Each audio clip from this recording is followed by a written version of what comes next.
Hello and welcome back, guys. This is going to be my usual Fridays morning talk, and yes, I'm actually inside because I went outside to do some recording, and it's so cold out there that the neighbor's heater doesn't shut off, so it's continuously running, and I don't like that sound in the background the whole time. It's just annoying, so I decided to come in here and do it. The reason why I didn't do my morning talk on Friday like I usually do is because I got bad news that my son and his wife lost their baby due to miscarriage. And first of all, I want to thank everybody that had commented on my community post yesterday. It really means a lot that so many of you shared your prayers and thoughts with me. It means a lot. Were some which I immediately banned from my channel that left bad comments saying it's wasn't alive and this and that, but many of you know, women know that once you are pregnant, that's a life in you that you're carrying, and when you lose it's a very bad loss.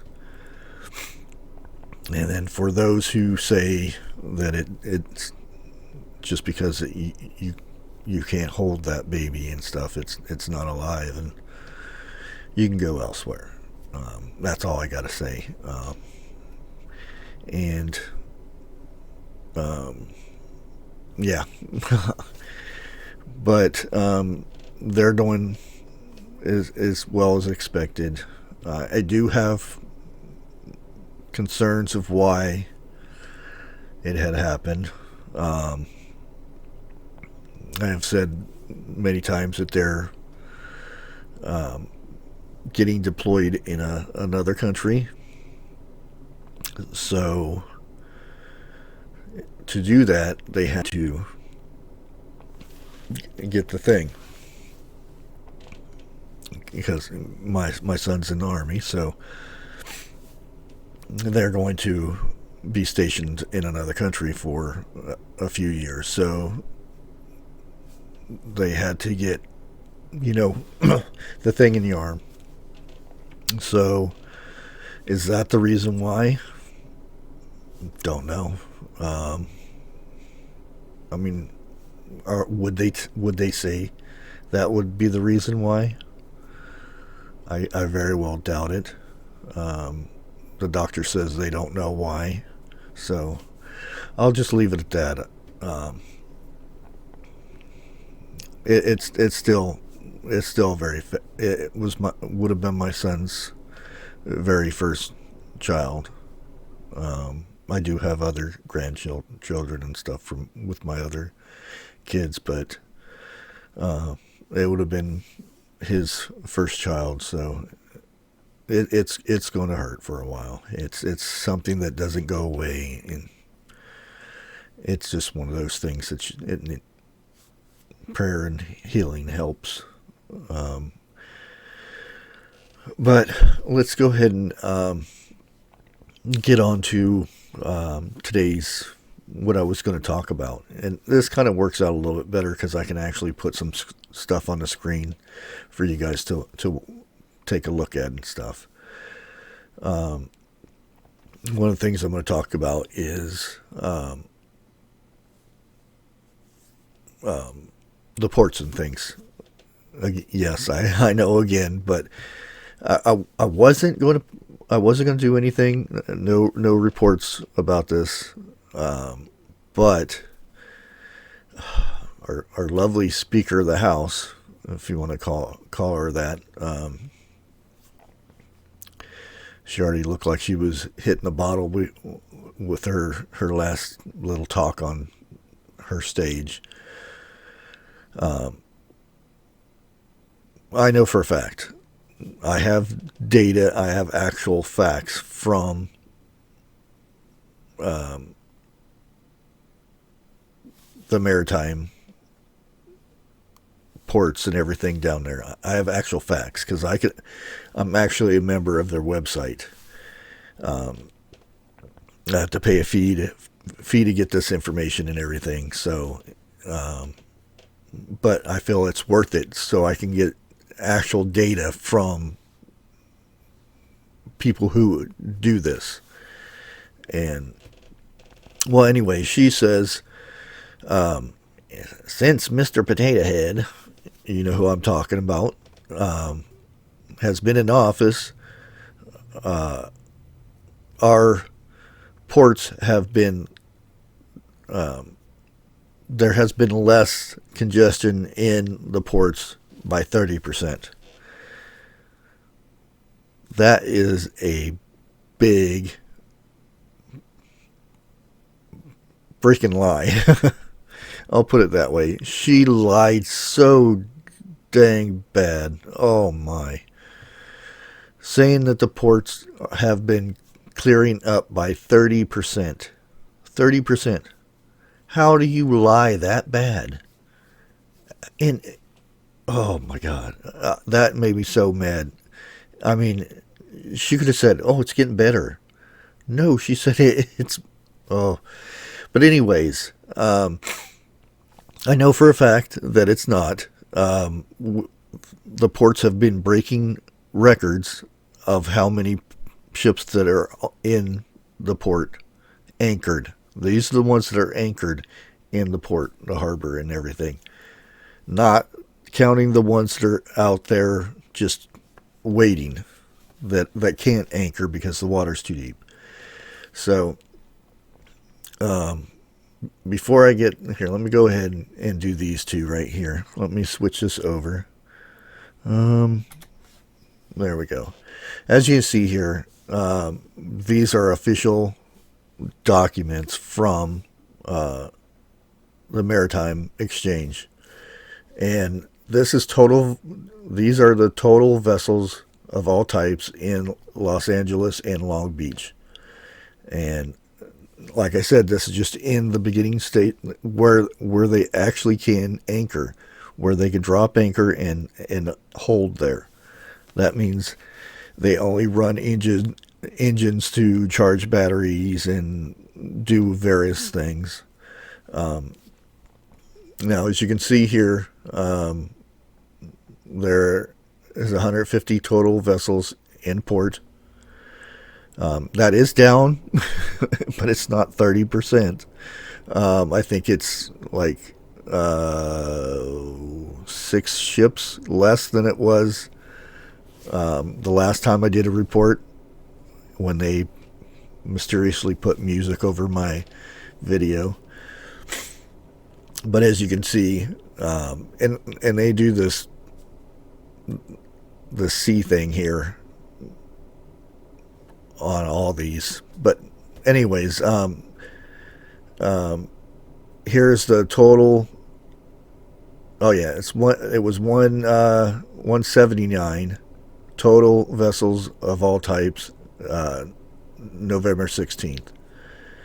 And here's the backup records, 114 total vessels. Okay, let's say she was right.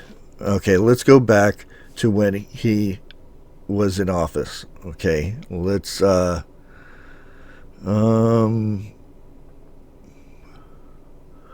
where are we at? I'm trying to find, I got my camera in the way. Right here. Okay, this is where we were at. If you guys can see this right here, my mouse moving around. Right where this arrow is. And I love how they put this arrow here. I just now noticed that, but I love where they put this arrow.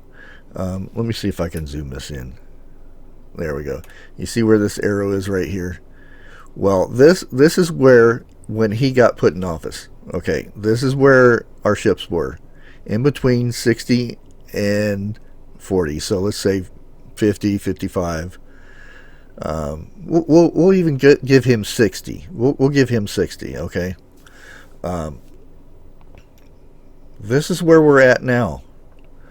Tell me how that is 30% better than when he got in office. How is that 30% better? How did we reduce the amount of ships in the harbors, in the ports, by 30%? How does she come up with those numbers? It boggles my mind how, and there's people that will actually believe this lady lying through her teeth. Oh man, it just it drives me nuts that this goes on. Okay, here's the next one. This here is total container ships in Los Angeles and Long Beach. Now we do have in the same area where they unload oil, or gas and stuff in that area where the pipeline and stuff is. I'm not going to go into that stuff because that's on our next area here that we're going to talk about. And again, I love how they put this on this arrow in here. I never noticed that, and I love it. Okay, just saying. Okay, we're looking right up here, January. We got our line up here, and we'll put it. We'll give them 50 container ships. This is where we're at now, 101. So it's doubled by 50%, and our container ships are actually pretty good right now. This is for Friday the 19th. Our container ships are actually pretty good. They're actually starting to get a little bit better, but not no 30%. I have no idea where she's getting her information, and why she's lying like that. There were other things she said that we were doing better. Jobs are better. Yeah, our gas prices are doing better. Where was she at? What mystery la la land is she dreaming she's in, to where things are better now? Where is this? I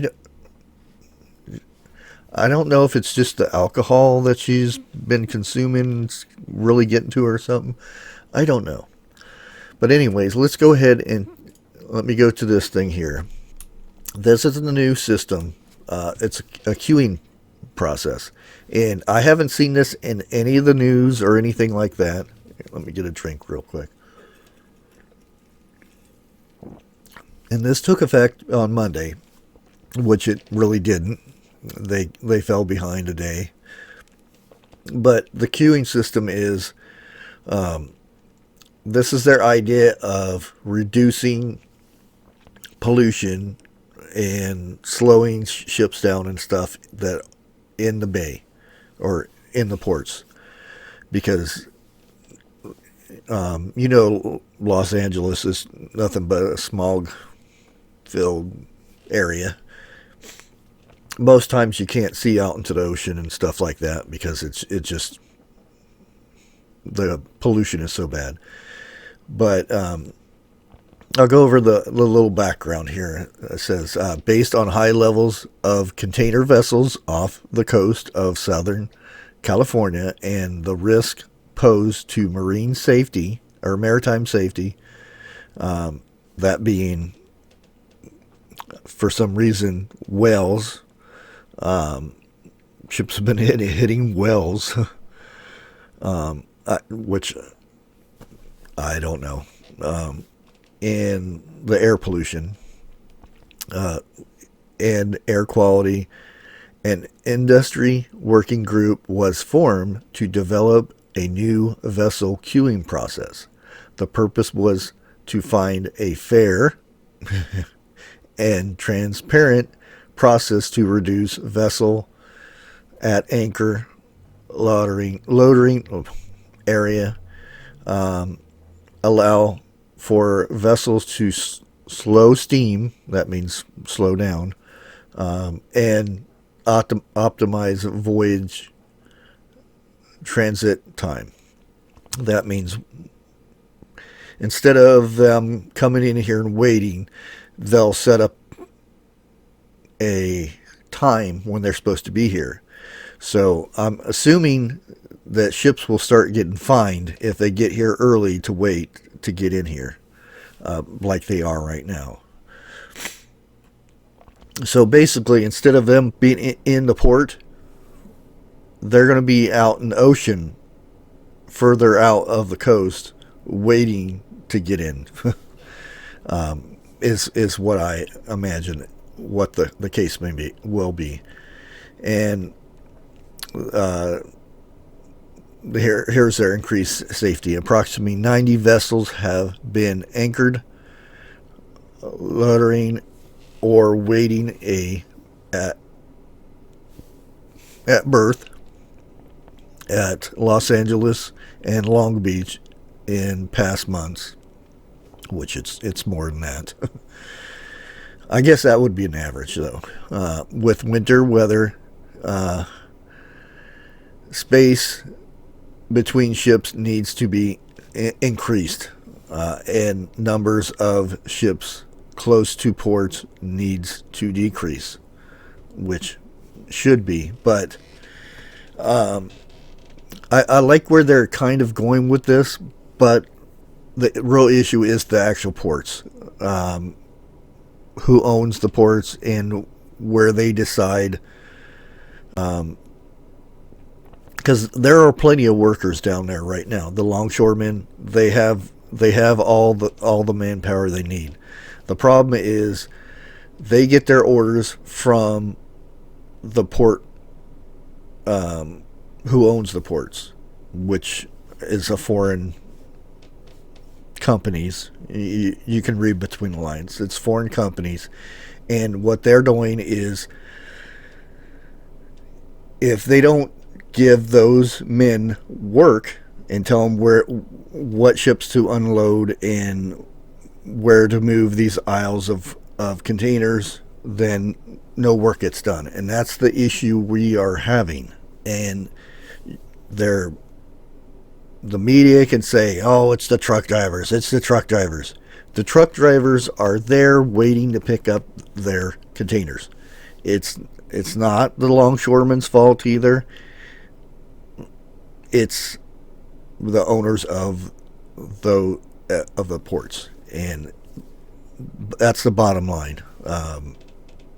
They can pass the buck everywhere else and say, well, there is the issue of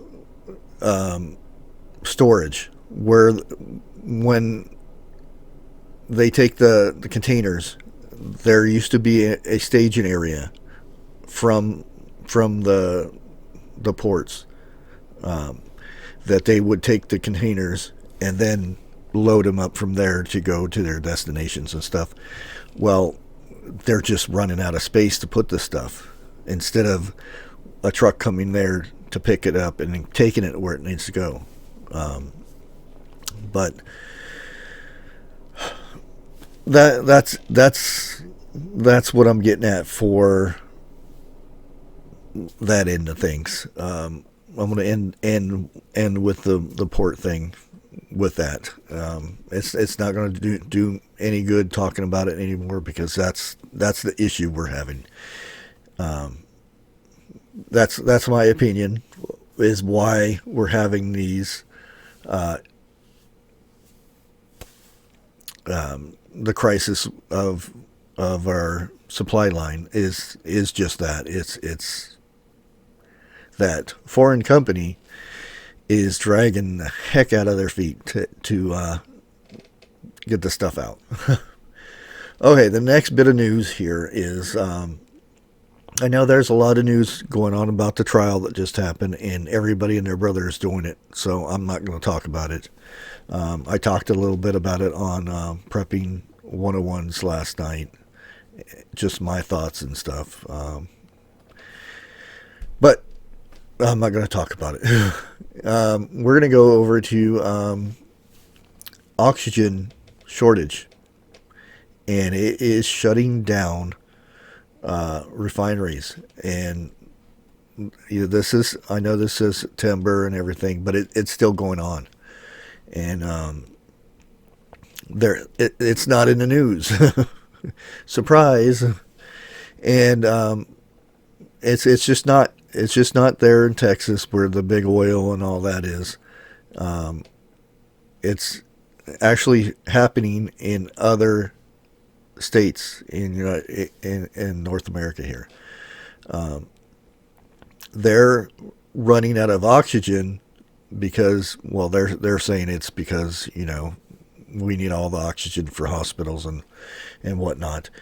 So oxygen is a key point or a process to do the gas thing for refining gasoline.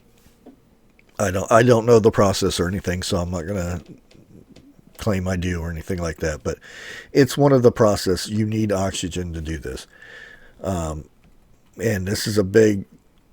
Yeah, I don't want to look at all that junk. This is one of the big things.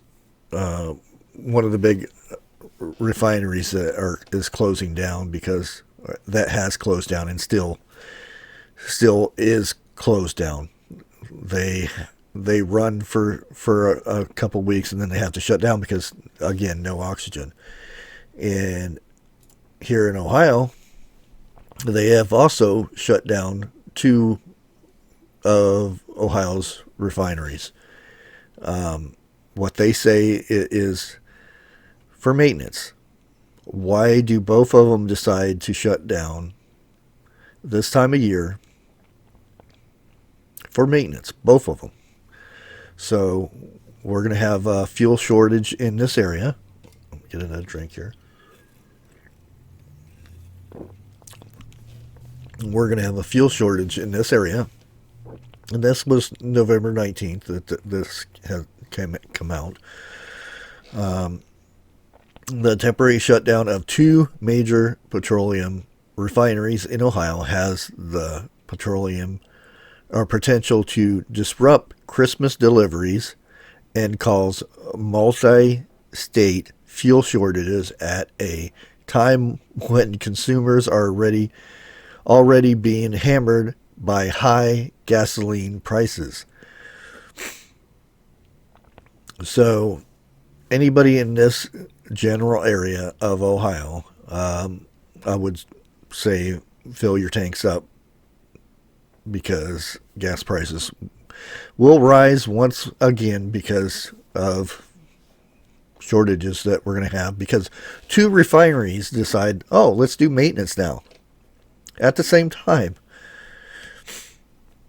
But I just wanted to give you that little tidbit of where we are with our gas. And the lady, our Speaker of the House, decides our gas prices are